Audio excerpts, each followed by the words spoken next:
Well, thank you, Jason, for the introduction, and I'm looking forward to presenting applying the peer review process to the development of learning assessments. As was mentioned, I'm an associate professor in pharmaceutical sciences here at the Wegmans School of Pharmacy at St. John Fisher College. We're located in Rochester, New York, and as I was saying earlier, we actually have some sunshine today, so it's a good day in Rochester. So my perspective, I feel like it's important for you to understand a little bit about where I'm coming from and what my background is to be able to apply that to the rest of what we're going to talk about today. So I do have a PhD in pharmacology. So I'm very well acquainted with the basic sciences and the processes associated with that. My degree is from a very large R01 university, which is very data-driven, meaning that data is put into grants, it's put into manuscripts. So we're always thinking about the process of gathering data, submitting that data, and analyzing that data. So in that forum, really another thing to consider is the fact that we're very accustomed to the peer review process. We apply it to scholarship very frequently, and again, to something like grant writing. So this is a cultural norm. This is something that I'm very well adjusted to and something that I'm very well accustomed to. And I think that the same could probably be said for most people who are listening to the webinar. So all of us who do any sort of scholarship submit to the peer review process. But my question is, how can that same culture translate into my life as a teacher? So beyond just doing my scholarship, are there other ways that I can apply the peer review process to make a system better? When we think about the assessment loop and we think about student learning outcomes, there are really 4 steps that are involved. So this is adapted from the Middle States Commission on Higher Education, and you can see this assessment loop in many different accrediting bodies. And certainly the first thing that we want to do is develop clearly articulated written statements of learning outcomes. So the way that this translates for me is that those learning outcomes are both on my syllabus, so I'm thinking about what do I want my students to get out of my course, but they're also written into each of my lectures. So I have learning outcomes which are associated with the topics we'll be covering that day. The next step to that then is, if I know what I want my students to get out of the course, I need to design activities for them to accomplish that. So this can be any number of different things. Maybe it's a case study, maybe it's a didactic lecture, maybe it's small group work. It can be any number of different things, but students have to have opportunities to experience and to engage in those learning outcomes. Where I really want to focus today is kind of on step 3 and 4 of closing this loop of this cycle. So the next thing that we do is we have to assess whether or not students have achieved those learning outcomes. This is a really important step in the process. So I taught, I engaged activities, I did any number of things to try and get students to learn and engage in the material, but now I want to know if they learned it. And really typically what that looks like for many of us is an in-class assessment. And so the question that I'm going to pose to you today is to really think about what those in-class assessments look like. And then the final piece of the puzzle is we really need to make sure that we're ensuring quality, so we need to use the results that we get from those assessments to impact change in our courses. So we know that we rely very heavily on exam data to make decisions. So using this exam data can impact multiple different aspects of an educational program. So as I said, I may deliver an assessment to the students, an in-class exam, and what I'm trying to get at is, did they learn the material from my course? So based on the results of that assessment, I'm making some decisions about my course. Well, the students didn't really understand this material, so I need to add additional time in for this topic. Well, the students scored very well. I think that we're successful in teaching this topic. So we're making all sorts of decisions at the course level. But we're also making decisions about our curriculum. You know, we recently went through a pretty major overhaul of some of our curriculum and where things fall and in what academic year. So the questions raised from the assessments were, it looks like the students aren't really understanding this higher order material. It's too complex. It needs to be moved later in their 4 years. Or we really think that based on their clinical experiences, students need to have this information in their first year. So we're really changing the pieces of the puzzle of our curriculum based on this assessment data. And finally, the data is very important to students because it determines whether they progress through a course, whether they progress through our curriculum. We make decisions about students having to leave our program because they have not successfully completed a course. So really the point that I'm trying to make is that these exams are very high stakes. So they're high stakes for a lot of different stakeholders, and that includes the faculty, it includes the administration, and it includes students. So the big question is, how do we ensure the quality of that exam data? If it's at the foundation of making all of these decisions, we had better be certain that that exam is what we think that it is. So I would ask you two questions. Where are your exams housed, and who sees them? So this was pretty easy for me to answer. Where are your exams housed? On my computer, my personal computer, or in my file cabinet, one of those two places. Who sees them? Me and the students. So, I think that we all make the assumption that we're writing stellar assessments and that we're measuring student learning and we go about our day. But I think that I would push back on that a little bit and say, what's the consequence if we let somebody else read our exams? Which kind of gets us to the peer review process in general. As I alluded to earlier, I think many of us feel very comfortable with the peer review process when we think about writing grants or applying for awards or writing manuscripts of our scholarship. But what you really need to ask yourself is, why is the peer review process important? So if you look at the panel on the right, when you think about science, I'm a scientist, so I'm approaching it from this perspective. Well, I study something, I write those results, I submit it to an editor, the editor submits it to peer reviewers, they critically evaluate my work, they send it back to me. There are some things that I change, there are some things that I don't, but at the end of it, I have an article or a manuscript which has been published, and when somebody else reads that, they have a certain amount of trust in that scientific communication. They know that it's gone through this process, and it gives it some inherent value. And so I would say that the same thing can be applied to our exam writing. So we want to meet certain standards, we want to have quality in our exams, and really one of the easiest ways to do that is to apply this peer review process. So again, I would say that the peer review process is not just for science, that we should be applying it to our classrooms. Because we feel comfortable in this environment, we should be able to apply that same academic integrity and quality to our examinations. So we as academics place value in this process, but we should also place value in writing high-quality, peer-reviewed assessments that reflect student learning. And I put here that truly reflects student learning. And so what I mean by that is, I think probably all of us can consider an example of an exam that we know about that was given, that was poorly written, that at the end of it, the students performed very poorly. It had a very high rate of students who didn't successfully complete it. And then what happens is you see questions thrown out, you see curving, you see any number of different mechanisms for trying to deal with that assessment at the tail end. So that's pretty common in our culture. What's not as common is before we even give that assessment to the students, let's really critically evaluate it. Let's make sure that the best assessment is going to the students, so at the end, the data that we're collecting is truly valuable data. For the students, this assessment data, these assessments have to be very well written. And then ultimately what we need to do is close the loop. So if I have an exam that's peer reviewed, I administer it to the students, I then need to analyze that data and again make some critical decisions about my exam itself, but also about my course. So we need to close the assessment loop. So sometimes things end at that third step of just delivering the assessment, and we need to make sure that we're going to step 4. So I'm going to tell you a little bit about our process here at the School of Pharmacy. So right now, we've been doing this for about 1.5 years, and this is a voluntary process for faculty who want to participate. So you can ask any number of reviewers to review your questions, and again, it's voluntary, no one has to do it.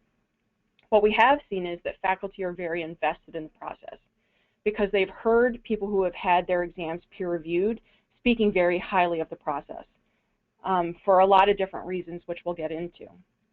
So for each exam, there's 2 to 3 reviewers. Typically what that looks like is there's a reviewer who has some content knowledge, which is reflective of what's on the assessment. But then there are also people who don't have content knowledge, who are basically looking at what's the structure of the question, are there grammatical errors, Is the question clear, even to somebody who's not a content expert? And then once that's done, the faculty member who has submitted the exam for review is notified, and I'll show you how we do that. And then the exam is ready to be administered to the students. There is an important point that I want to make, which is that as reviewers, we do not make changes to exams. ExamSoft has a great way for us to communicate suggested changes, but I will never change another faculty member's exam. That is their property, and it's their option to take a change or to not take a recommended change. What we have seen is that the student data is much more reflective of what the student actually learned versus can they decipher a test item. So again, I think that probably everyone listening can think of an example where a student has asked you for clarification during an exam. What did you mean by this question? Or I've had questions like, did you write this question or did instructor X write this question? Do you want the answer for pharmacology or do you want the answer we were taught in therapeutics? So really all of that should be wiped off of the slate, and what we should just have is a question that the student can answer, and the data that we get is a truer indication that they learned the material or that they didn't. And then we can make some really sound decisions. So when we're reviewing these test items, there are some things that we're looking for. So the first one is the question clear? I can't tell you the number of questions that I've read for other faculty where I can't even decipher the stem of the question to understand what they're trying to ask. I may be the content expert and I should be able to answer the question, but if I can't even get through reading the stem, how is a student possibly supposed to decipher what they're supposed to be answering? Are there typographical errors? They're just distracting. Typos are distracting to the students. They pick up on them, and it makes it look like we don't care. So we're looking for typographical errors. For our questions, we do map all of our questions to several different things, and one of them is Bloom's taxonomy. So as somebody reviewing these questions, I'm asking myself, is this really a knowledge question or is this more of an application question? So we're analyzing that. Is the question coded appropriately to the learning outcomes? For most of the time, this is just, please make sure that you coded your questions to the course learning outcomes. If the question has been given in the past, what was the history of the question? This can help me to gauge a little bit about, are there some issues with the question itself? Are there some issues with the content? Things that I can draw to the exam writer's attention. Is the content level appropriate for the course? So I do teach in the School of Pharmacy, and many of our courses are tied together. So I do have a pretty good understanding of what a first-year pharmacy student should know versus what a third-year pharmacy student should know. And so we're always trying to keep each other in check, because it's pretty easy, especially as you've been teaching for a long time, to disengage from what it's like to be that first-year student. So we all need reminders to make sure that we're writing content level appropriate questions. And then the last thing is some technical things that we really look for. So I put in quotes here positive language, and I'm going to give you an example of this in just a second. Jargon-free. So I do teach in a clinical specialty. It's pretty easy to have a question that has 25 lab values and 50 different abbreviations. So just trying to weed through that can be quite onerous for the students. So we do try to eliminate some of that jargon. Again, limiting the number of abbreviations. We're also very cognizant of double jeopardy questions, where if a student is asked a series of questions related to one particular topic, that if they miss the first question in that series, it means that question 2 and 3 are probably going to be wrong also. A great example of this would be a calculation-based question. So if they make a misstep in the very first step of that calculation, it's going to impact everything all the way through. So we try to be aware of that and not tie multiple points to one question, so these double jeopardy type questions. And the other thing that we're thinking about is exam time. So if you have 150 questions, but you have 40 minutes for the students to complete that, it may not be realistic.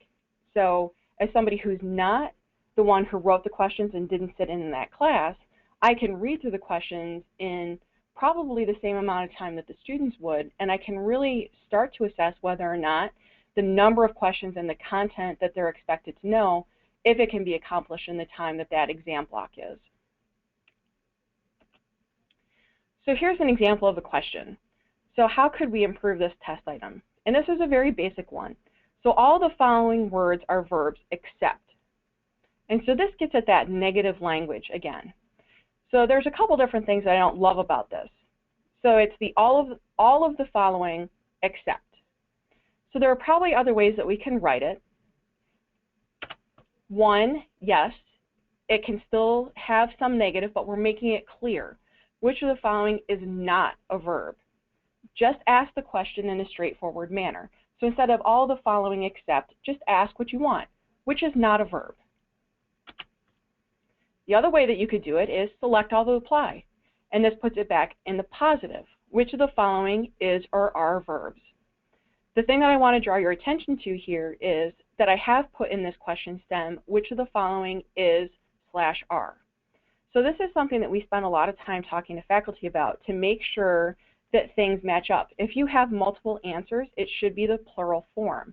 If you don't want to hint that there are multiple answers, then you can do the is/are. If you have done any sort of test prep program, this is one of the first things that they tell you to look for. So which of the following is? This should be a hint for you that it is a singular answer. We have a number of faculty who don't follow that rule. It's unnecessarily tricky to the students because, again, if you've taken a test prep course, this is one of the fundamental rudimentary things that they teach you. So we're trying to really get faculty to think about that. We have decided to move to select all that apply versus you could see a question that was a K-type. Which of the following are verbs? A, B, and C, A, C, and D, A, B, C, and E. So you can see any number of those. Those are K-type questions. We've moved away from them because they take a little bit more time. And at the end, our students are taking a licensing exam. The licensing exam is no longer using K-type questions. We are trying to reflect in our practices what they'll see on that licensing exam. Select all that apply is something that they will be seeing, so we've transitioned to use that instead of K-type. So how could this test item be improved? And there are a number of questions like this in our test bank. And if I just read through it, I know exactly what the exam writer is asking. They want you to complete the statement about viruses. But students can often get hung up on, well, you've got one word there, and what does that even mean? So just a simple modification of this question makes it more of a coherent statement. Complete the following statement, viruses, and then a blank, and you can see that each of the statements will complete it with a period at the end. So this is also something that we spend a lot of time talking about.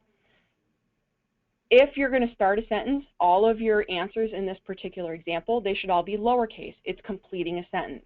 That period either needs to be at the end of each answer or it needs to be up in the question stem at the end of the blank. So these are things that you may be thinking to yourself, those are pretty minor things, and do they really affect student understanding of the questions? What we have found is they absolutely do. And the other thing is, what we're trying to write is exams that are seamless. Many of our courses are team taught, meaning that you can have 3 and 4 faculty writing questions. What we would ideally hope for is that a student reads through every question in that exam and can't say, oh, that's Dr. Mathews' question, oh, that's somebody else's question. They should just be able to read through the exam, and it shouldn't be jarring to them that they notice whose question is whose, based on the way and the style that we're writing our questions. So the way that we've done this in ExamSoft, it's actually been really beneficial to all of the faculty to have this option in ExamSoft. So we call our process the peer-reviewed test item. So up at the top, you can see PRTI. So all of our questions that have been peer-reviewed will carry this designation. So if you look over here on the left side of the screen, you can see PRTI and then ECG waves. So if I sort through our entire exam bank, I should be able to find all of the questions that have been peer-reviewed. A question cannot carry the designation PRTI until it has gone through this process. Once it's gone through the process, that question is available to use without having to be re-examined. The other thing that you can see is this box for internal comments. This is where we create our comments to each other. So as I said earlier, I will never change another faculty member's question. What I will do is make suggestions in this internal comments box. Once a comment is made in there, it dates that comment so the exam writer can go back, they can read it, and they can make a decision on what they want to do. So some of the things, I've talked about some of, our questions when you think about plural versus singular, when we have gone to the format of making sure that complete the following statement to get rid of some of those arbitrary words that are just thrown out there. But there are other things that we're looking at too. As we gain more experience with ExamSoft, and as we start to think about what we want our exams to look like, there are things that we're focusing in on. So one of those could be fill in the blank type questions, and I'm going to show you an example of a problem area that we ran into. Short answer and essay. We had a lot of faculty who were putting character limits on the short answer and essay, but they weren't really thinking about what that meant to limit the students to the number of characters that they were. So we just asked people to be cognizant of that. Really think about if you were going to write an answer, if your character limit is reasonable. As I said, we're eliminating K-type questions, so we are spending time getting rid of those from our exam bank. And we're very cautious about the select all that apply too. Within ExamSoft, there are a couple different options with a select all that apply, and we want to make sure that faculty are aware of those nuanced differences. So here's an example of a question that this isn't an issue of I had a problem or I had a concern about the content of the question, but what I wanted to do was make the faculty member aware that they may run into an issue with this fill in the blank. So he had asked for 2 drugs and gave a drug bank and said, you know, which of the following could you find in dentistry? So he gives 2 blanks. What I wanted him to be aware of is that technically a student could put the same answer in both blanks, and it wouldn't be something that he would pick up on as he was going through and grading it. It would actually show as correct both times.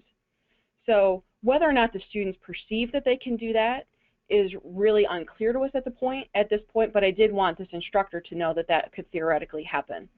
So you can see down in the internal comment section that, you know, he appreciated having that information. He hadn't run into that issue up to this point and was going to reformat this question to a short answer question, which would be easier for him to get the information he was looking for. So this question, you can see the same thing. This wasn't about the content of the question. She had done a really good job writing this question. It made a lot of sense to me, and I didn't have an issue with that. But what she hadn't done at the beginning of the question was to write, in parentheses, short answer, 1 point, partial credit. Again, this may seem like something which is really minor, but if everyone else on that exam has done it, it jars the students. It draws their attention to it, and they don't know what the point value of that particular question is. So for consistency and to make our exams look the same, I had asked this particular faculty member just to add that at the beginning of her STEM. At this point, what you can see is this is a snapshot of one exam, and you can see in the questions that at the beginning of every one of the questions there is the designation PRTI. We now know that this entire exam has been peer-reviewed. All of these questions will go into the bank and carry that designation. So if I want to go and search for those questions, I can just search PRTI as a lettering, and all of those questions will come up. So we now have a validated test bank. So we have questions that have been peer-reviewed. We have questions that have been administered to students multiple times. So really what we're getting is some really great test items that we know are just assessing student learning, which is really what we're trying to accomplish here. And we now have over 1,200 questions which have been peer-reviewed. And this process is still continuing, again, primarily because the faculty have seen the value in it. So we used this assessment data to make those decisions, those data-driven decisions, and having a test bank which is peer-reviewed and having questions that I know have gone through multiple iterations of changes to ensure their quality, it allows me to not second-guess my data as much. So these didactic exams give us many different pieces of information. So what was the quality of my exam question? So I'm going to be analyzing that. How did the students perform? Did they learn the material the way that I thought that they did? And are there areas I can improve my teaching? I feel much more confident answering these questions if I know that the assessment that these questions are being based off of was a sound assessment. So this is an example of some information that I might pull off of any given exam. So this is an exam map. I've talked about exam maps in a couple other webinars, and it's a tool that I always encourage people to use because it helps us to really not only write quality exams, but to make sure that the exams are fair. So if I have 4 lectures and I'm supposed to be writing 40 points worth of material, well then I know that to be fair, I should have about 10 points worth of material for each of those lectures.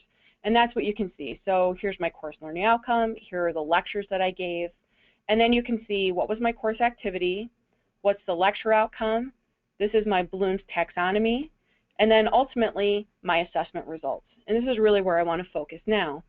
So as I look at my assessment results, I'm analyzing a few different things. So how did the upper 27% and the lower 27% do on an exam? So that's what this first number is telling me. Here's my upper 27%, here's my lower. Here's the p-value of my question. So this is one, when I look at the lower 27%, I'm a little bit concerned. So what happened here? And I know that one of the issues was time. And the reason that time was an issue is because this is material that was delivered the day before the exam. So my lower 27% of the class didn't have time to process through that information. This was an application question, so they really needed to be thinking about the material at a higher level. So this, as I reflected on it, I didn't know if it was necessarily a fair question for me to have put on the exam with such a short turnaround and being able to address that material. So it was something that I went back and looked at. You can see my second question, my upper 27% performed very well, and so did my lower. You know, I looked at some other of the test parameters and felt okay with this question.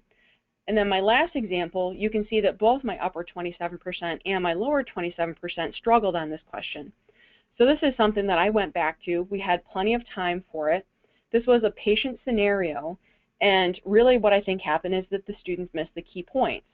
And so I take that back as a reflection of the way that I taught it. I clearly didn't emphasize the things that the students needed to know to be successful in completing this material. So this is a course assessment that I'm going to take back, and I'm going to rederive those lecture notes that I have to really make sure that I beef that up and that the students will understand this particular scenario. So the other thing that I'm looking at, so as I said, you know, what's the class average? What was the high score? What was the low score? I'm always looking for, hopefully, a student who has performed perfectly on an assessment. I want to know what my low score is too, because I want to be aware of those students. I'm looking at my upper and lower 27% because they help me to make some determinations about my exam questions. I'm looking at the KR20 to give me some information about the exam in general. And then again, I'm also looking at the p-value. So do I need to make changes to questions or items which were unclear? I should be able to determine that as I look at all my exam statistics. Hopefully my questions weren't unclear. They've been reviewed a couple different times by different people, but there's always the potential that we've missed something. So I really want to go back and I want to critically evaluate that question. And then, is the issue that the students didn't learn the concept? And there can be any number of reasons. Well, the students didn't study. They had something else going on. They didn't study. It was the last topic I taught before the exam. It was a particularly difficult topic. These are all the analyses that we're always doing. So if I have identified areas of weakness, what am I doing? Well, I have to have some sort of follow-up plan. So I can go back in and revise questions, which happens. Hopefully, I'm not making a lot of revisions. Ultimately, what I really don't want to see is that we're throwing out questions for exams, because that tells me a lot about that exam item. So we're really trying to get away from having to throw away test items.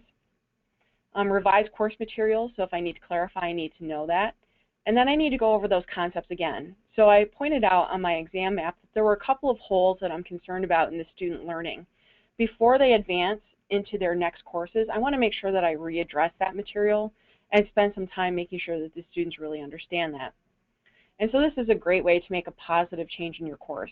And all of these things are things that I talk about with the students. I engage them in the process. So I talk to them about how I analyze the data, the information that I've gleaned from it. When we go over exams, I now have to spend less time really, and I think that people who do exam reviews can probably attest to this too, that there can be a bit of a confrontational environment at times in an exam review where students are trying to, your question wasn't clear. I didn't understand what you were asking, but this was my perspective. This is how I answered it. Having the peer review test items has really alleviated a lot of that because the questions are just clearer. There is less gray area for the students to not understand. And then at the end of all of this, what I would highly suggest to particularly people who are going through the tenure and promotion process, include this data in your dossiers. you have gone through a relatively arduous process in this peer reviewing. So you've taken a lot of time to create quality test items, to give a quality exam, to really analyze that data, and to feed it back into making changes in your course. That's all that process of assessment, those 4 steps. And if you can demonstrate and document that, that's great data for a dossier. It's also really great information to pass on to somebody who may inherit your course at a later point. And from the student perspective, I do want to say that we've gotten a lot of feedback from the students that they notice that the quality of the exams has changed. As I said, we've engaged them in this process and talked to them about what we're trying to do. They know they can tell the difference between a peer-reviewed exam and a non-peer-reviewed exam. There's just, the peer-reviewed exams go much smoother, they're much clearer, and it's just easier for the students to get through it. They don't have to spend time deciphering what the question is even asking to try and be able to answer it. The question is clear. They don't have to guess an answer based on who wrote the exam item. If our question is straightforward, it doesn't matter who wrote it. And then I think at the foundation of this, what you need to remember is that students have a lot riding on these assessments. As I said, this can determine whether or not they stay on our programs. And I mean, that's pretty high stakes. And so I feel very strongly that we should invest the time in making sure that those assessments are quality when they are so high stakes.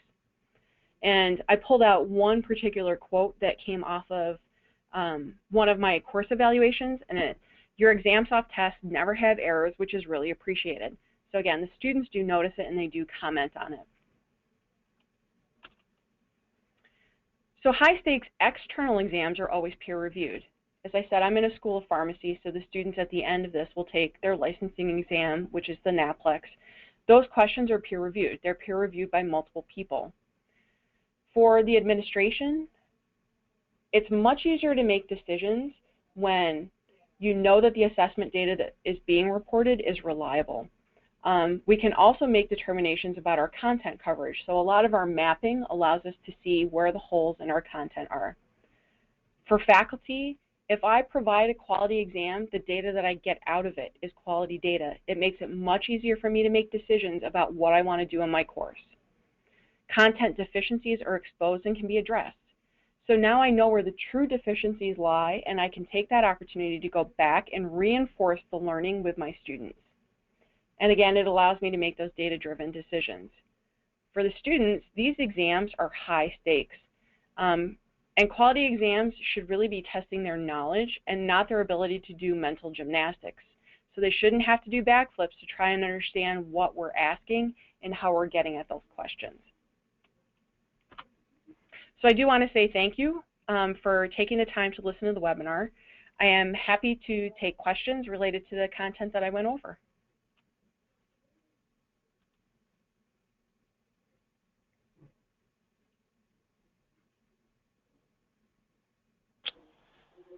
Thank you so much, Dr. Mathews, for your time and expertise today. I do appreciate you spending part of your afternoon discussing things with us. One of the questions we have in our chat window is related to the answers, all of the above and none of the above. Are you able to discuss the use of those answers? Sure. So for us, again, this is a decision because we consider the all the above and none of the above to fall in kind of that K-type range. There are some people who feel very strongly about being able to use all the above and none of the above. It's something that we as a school and as a faculty have decided not to do. And I think that there can be arguments made either way. Some people feel that none of the above questions assess learning in a different way. We did have a faculty development seminar where we had some of the representatives from our licensing exams came in and talked about their process for how they come up with the questions that appear on the NAPLEX. They don't allow all the above and none of the above on the NAPLEX questions. So we're trying to really mirror what that licensing exam is going to look like so we don't use them. Excellent. Thank you so much. The next question is, what is the time frame you plan for peer reviewing a 50-point exam? That's a great question. So we've gotten a little bit better at the process. With ExamSoft, again, these are arbitrary decisions that we have made as a faculty.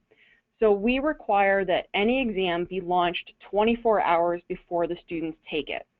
So if I know that the exam needs to be launched 24 hours in advance, usually what I ask faculty to do is to back that up by about 2 days.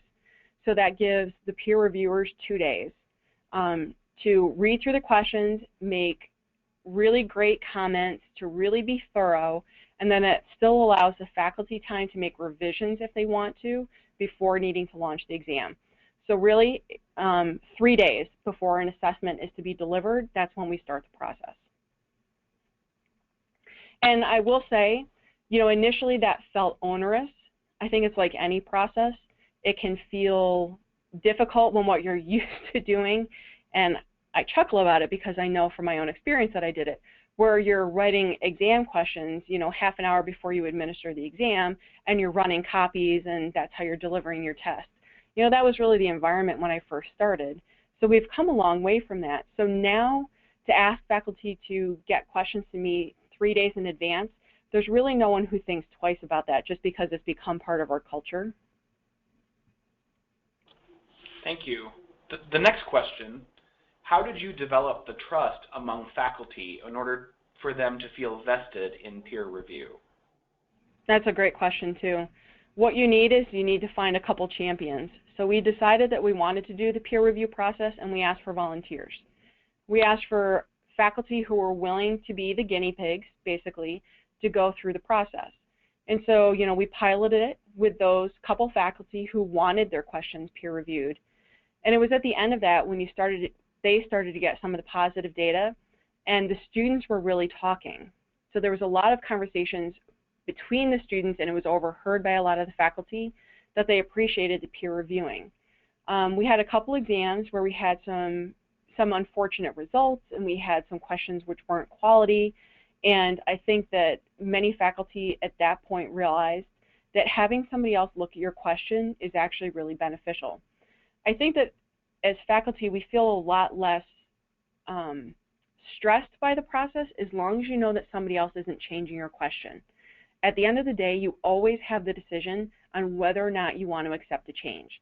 And I think that probably initially there was a little bit more ego involved. It's a little hard to have somebody else tell you that your question isn't as good as it should be. If you can put that ego aside and just take the comments at face value, it makes the process a little bit easier. Again, I think if we can slip back into that peer review process that we use for our scholarship, you know, you get reviewer comments and they can sting a little bit, but often when you look at it a little bit more thoroughly, you can see that the comments are good comments and that they're coming from a good place just to make your work better. And so that's really how we're trying to approach these questions. I'm never going to change your question. I'm just going to try and make some suggestions to you about how it might be better and how it might eliminate some of that gray area for students. Thank you. The next question, in a typical private pharmacy school where the number of faculty are less, how will you divide the workload? In other words, what is the typical number of peer reviews that we can ask faculty to be involved in? So we have the way that we have worked it is we kind of divide the labor amongst the department. So we have Pharm Sci and Pharm Practice. In the Pharm Sci department, what we've asked is that the department chair and one other senior member, so we can really in Pharm Sci divide the labor again, because you can look at pharmaceutics versus pharmacology. So we have the department chair and a senior member who are the go-to for courses that fall under those two headings. And then usually there's a course coordinator because we have team-taught courses. So that right there is 2 reviewers. And then if there's another faculty member teaching in the course, they often do the review too, knowing that their questions will be reviewed at another point. So not all faculty are peer reviewing questions, which has actually worked out okay for us because, again, we've had buy-in from some very dedicated faculty who feel very invested in doing this and have been really great about peer reviewing quite a number of exams. We also have the advantage of having a dean of assessment. Jane Souza has been more than gracious in providing her expertise in peer reviewing a number of exams too. So I think it's a matter of finding a core group of people who are willing to divide the labor and then using the people who are teaching in the course to serve as the additional reviewers. The other thing is, as the pharmacology content expert, I'm often called to review some of the therapeutics content, especially as it relates to material which I have taught. So I'm the content partner in that respect. So that's kind of nice too across the departments, and we're really working on that model a little bit more because I think that there's some value in the practice faculty reading what the science faculty are writing, and then the science faculty reading what the practice faculty are writing. And that's a benefit that I don't know that we fully appreciated would be a benefit of the process. It's been really nice to kind of see how other people write questions and the questions that they're asking in their courses. It really gives some insight into what people around you are doing. Thank you. One additional question. Are all of your exams given electronically? Yes, all of our assessments are through ExamSoft and are electronic. Okay. One final question. Are you able to point to any reference, article, or other sort of study or documentation to support the position to drop the all of the above answer and question type? There is some academic discourse and debate about this, and it'd be wonderful if there was a resource to point to with regards to this type of thinking. Sure. And like I said, the decision for us was easy, so it wasn't really based on faculty perception or driven by the current literature. It was purely driven by what the licensing exam at the end of our program looks like. So it was an easy decision for us to make to remove all of the above because it's not reflective of what students will have to do on that licensing exam. I can't give you a great example off the top of my head, but it's certainly something that I could forward on to Jason to provide to the group if they were interested.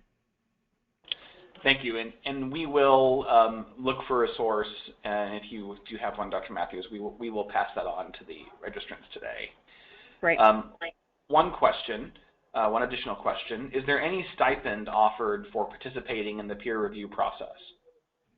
No. So this, again, is a purely voluntary process, and it's really, so there is data out there about that, about appealing to somebody's altruistic nature versus paying them to do something. And so at this point, we're appealing to everyone's altruistic nature, which is we are a very student-centered program. If you look at our mission and our vision, it's all about the students.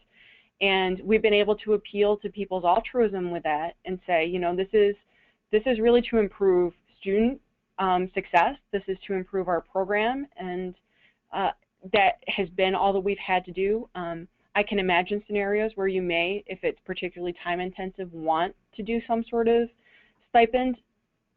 Fortunately, we haven't had to.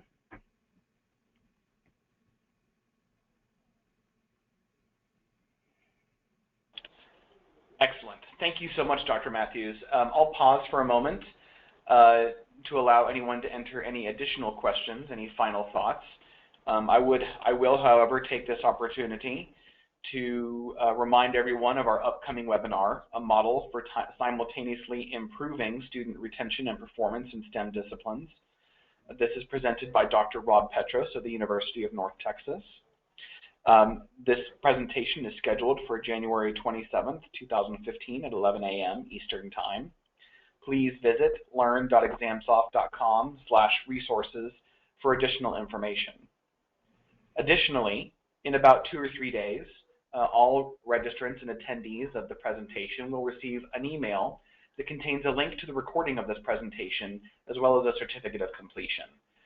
Please do feel free to share the video of this presentation to your colleagues as you see fit.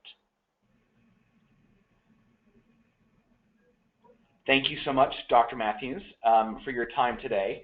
I do appreciate you sharing your expertise with the crowd. As another reminder, you will have an opportunity to participate in a 7-question survey. Please participate in this to help us bring additional quality content to you in future presentations. Those who do complete the survey will be entered to win a $25 gift card to Amazon.com. And thank you again for the opportunity. Yes, thank you so much, Dr. Mathews. We greatly appreciate you sharing your time and expertise today. Thank you everyone for attending. At this time, we will conclude our webinar for today. Thank you so much.